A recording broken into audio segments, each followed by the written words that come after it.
Hello everyone, the Mindweaver just got an update with the new Soul Scion subclass. I'll be doing a build guide covering it as it's very interesting in how it plays out. So this is a mod that's made by ZX10RX, the Mindweaver class. Incredible. Now, my personal favorite is a Frostveil Sage, kind of like a monk with ice, but we get special psionic invocations here, psion invocations. So these use the soul essence charges, so we can use those to be able to cast our spells. Now, there's a variety of them. You can read through them if you like. I've also covered them in a previous video. But the ones we're going to be going with is the Wither and Wield. So you can manipulate a target and you give them a negative curse and we get a boon. So the curses can be Vitality Curse, Banish, which is extremely effective to get at level 1. Prone, Frighten, Stun, Paralyze, Hypnotize, Nausea, Soul Numb, or Cripple. And the boons that we can get are Armor Class, Weapon Damage, Advantage on Intelligence, Wisdom, Constitution, Dexterity, or Strength. So pretty effective. And we also get to choose an ability score setup, like something like this. And just don't forget to apply your skill proficiencies. I recommend going with something like the persuasion skill, because that's going to be one that's going to be extremely effective for a variety if you're the face of the party. Now, as we continue to go through, I'll be doing a full level guide as well as covering gear options and then showing off how to play this in combat.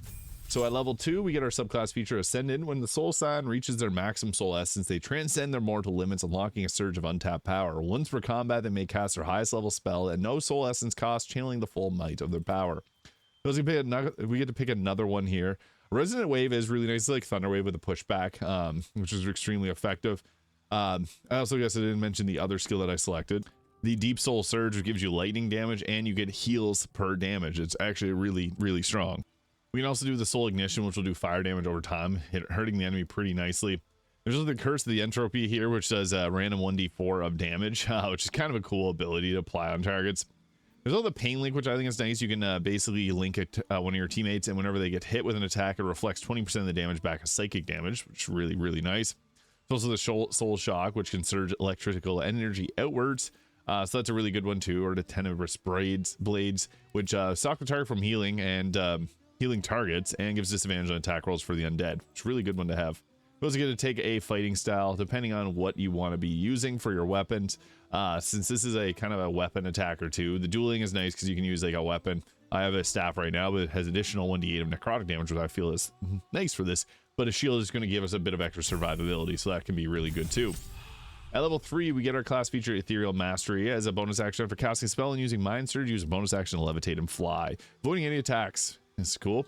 We also get the Soul Annihilation melee, which does our weapon damage plus force damage. So this will give you additional force. This attack deals weapon. No armor, no reflex can stop this. It never misses, although it does use your action and bonus action. Once unleashed, the Soul Annihilation cannot be used again for 4 turns, and this does not trigger Essence Reaping. We also get ourselves the Soul Annihilation range, kind of same deal there. And we get Cerebral Enhancements. So the Revenant's Awakening, the Soul Scion's attunement to lingering spirits deepens, allowing them to reclaim even greater essence as combat begins. By embracing their mastery over lost souls, they now restore additional 10% of their maximum soul essence at the start of battle. That one's really good. There's also the Scion's Claim. When delivering a killing blow, you do not simply end a life. You consume the remnants of the fallen enemy, and each enemy slain gets 5 soul essence, ensuring the death only strengthens the Scion's battlefield power. This can add ability. Basically, these are the ones that we got from the previous subclasses. So this will give you, when you're not wearing armor or light armor, you add half your intelligence modifier to armor class. This will increase your initiative, and this one increase your movement speed. I like this one. Getting extra abilities at the start of combat is extremely nice to have. At level 4, we get the subclass feature Essence Reaping. Your Soul Scion relentlessly harvest soul energy through combat. They can make 2 soul lash attacks return until they've gathered 10 soul essence to cast a spell. The second attack deals 1/3 of weapon damage if they already have a soul essence, and after casting a Sonic Invocation, they can make an attack that also deals 1/3 of weapon damage. And we get the Sonic Anima here. So forcibly convert your own mental energy into soul essence, tearing at the boundary between mind and spirit, converting 1 Mind Surge into 10 soul essence. So you can use your Mind Surge charges for that. We're also going to choose a couple more of these here, with Mind Lance being a new one added to the mix. Does 2d8 psychic damage, protecting a blinding lance of soul forge energy, firing in a straight line amongst his path. The beam deals an overwhelming of the minds that it touches. That's really good to have. And Borrowed Power, basically what this does is the target suffers a -2 to strength, dexterity, constitution, intelligence, and a -1d4 to attack rolls, while you gain the equivalent up to a maximum 22. So yeah, that can be cool to power up yourself if you wanted to. And we also got some other options here for damage, like the Soul Shock as mentioned. Anima Shield, which will give you health and armor class, which is kind of cool. So that can be effective outside of combat. Now for the feat, I would recommend just bumping up intelligence up to 18 here. It's going to be probably the best choice. At level 5, we get another psionic invocation here, and resonant wave is a good choice, and cerebral enhancement. So we could go with the mind over matter, adding when not wearing armor or using light armor, you add half your intelligence modifier, which can be pretty good. The Sion's claim here gives you 5 soul essence on a kill, so that's probably the best choice actually if we want to be casting our spells as much as possible. At level 6, we get 2 more cantrips here. So from the list of spells that we got, this one can explode targets. This is great to use if the target's below 50% health, because you can just take them out immediately and explode them. Curse of the Entropy is really funny. I like the multiple damage types, so we're going to take that one there just for the cool ability that it brings. At level 7, we get to choose another cantrip here. Soul Ignition is nice for the fire damage that you're able to get.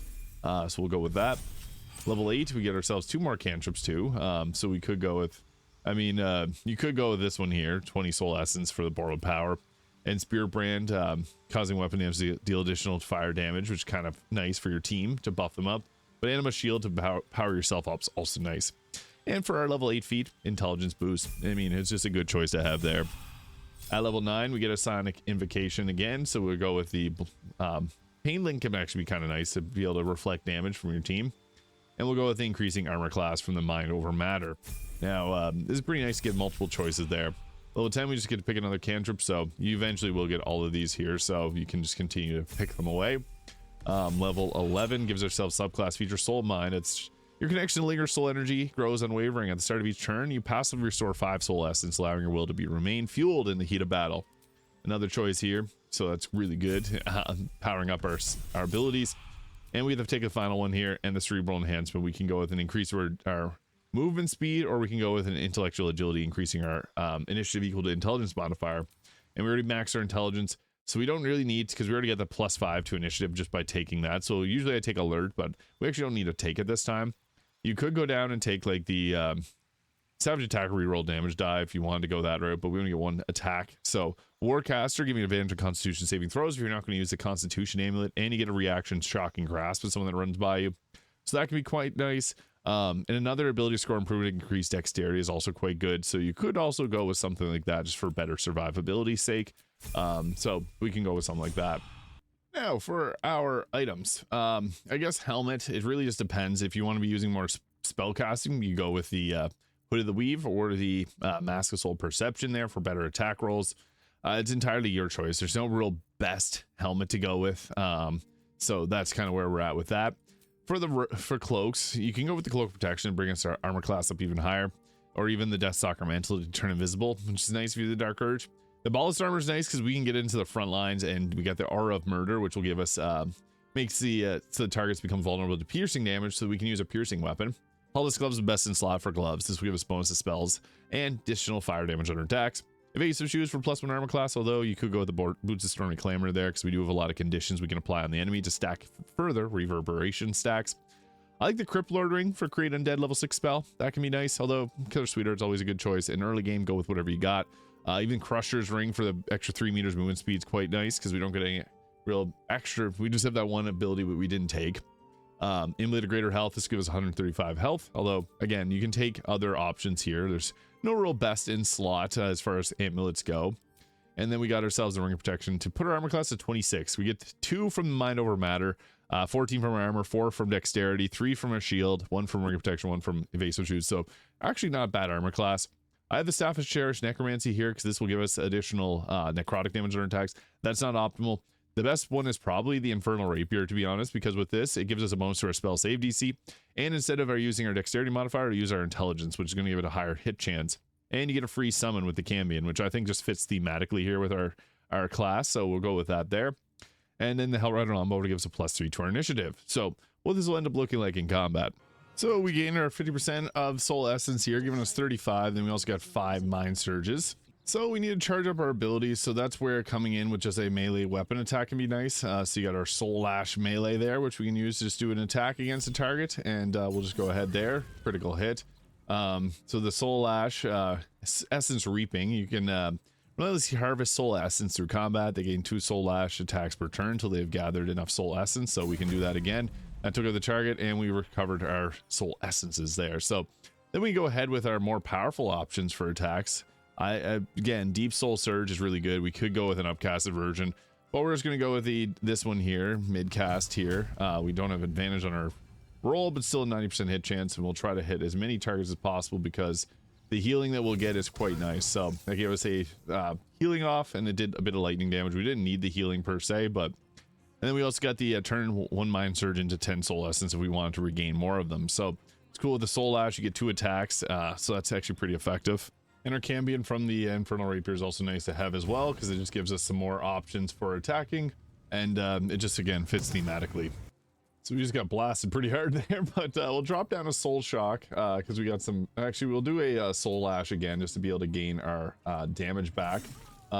That was actually pretty powerful, 28 damage, and we get that second one there, so we can attack another target and hopefully get more points back.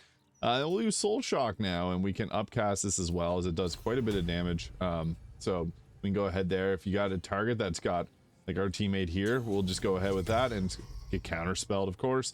But basically what that would do is it'd do a big area of effect lightning damage to protect our teammates. And the Resonant Wave is actually really good because what it can do is give a big push. So if we get in the right position, we can actually just push a bunch of people off of ledges. And that's awesome because that's just people that we don't have to worry about fighting anymore. If we line it up right, you can hit quite a few people off of ledges. So you do have to be mindful of where your positioning is, but depending on where you stand, you can see there we had a couple of them actually in position to get wiped out by that. So I'm just trying to line that up properly. There we go. So this will hopefully knock them. Yep, 2 of them right off the ledge. That's perfect. It's really fun, so you can go around doing that, and what's cool about it is if they're lined up properly, it just pushes them right to their demise. What's also funny is if you need more of the Soul Essence, you can actually just attack your summon here, and it'll continually give you more of that by just using your attack. So in a pinch, if you got nothing else, I mean, you could do that. And the Wither and Wield, this is a cool one because, again, it gives you... So you can give different buffs, or depending on how you have this cast. So we're just going to use this on this target here, and that's going to give them prone, and it gave us a bonus of 1 to 4 necrotic damage. Pretty cool. So depending on who gets hit by this, it'll give you different benefits or boons. They became nauseous, and we got a advantage on attack roll, so pretty cool. And the Soul Ignition is also quite strong too, because you can apply fire damage to a target over a course of different turns. So they got the Soul Ignition there. They'll keep getting burned by attacks. And I guess I'll show off the Curse of the Entropy there, which gives we basically got a free cast of this here. So we're going to apply it to this target, and it's going to continually damage them with different elemental damages over time. So they now got haunted by that, and as their turn comes to an end, it'll get continually damaged. So you can see there the fire damage affected them. For some reason it brought us back to our turn there. They just saved on the Curse of the Entropy, but it has a really cool appearance where that little ghost appears behind them. We were getting pretty blasted there, so we'll just go and attack there. The nice thing is with the Ballast Armor, this actually is probably one of the better attack options that we got, because it's going to double our damage, and then on top of that, stacks up our abilities here. We also got the Mind Lance, which is pretty nice, 3d8 in a huge area of effect. So if you have the Resident Stone, again, that'll be doubled too. But the nice thing about that is it's basically going to give you an option for targets in a straight line. We got a bunch of extra enemies to fight there.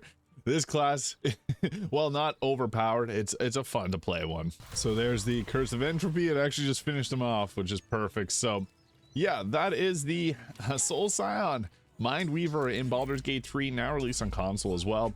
Let me know your thoughts in the comments. Hit the subscribe button below if you enjoyed this video, and I'll see y'all in the next one.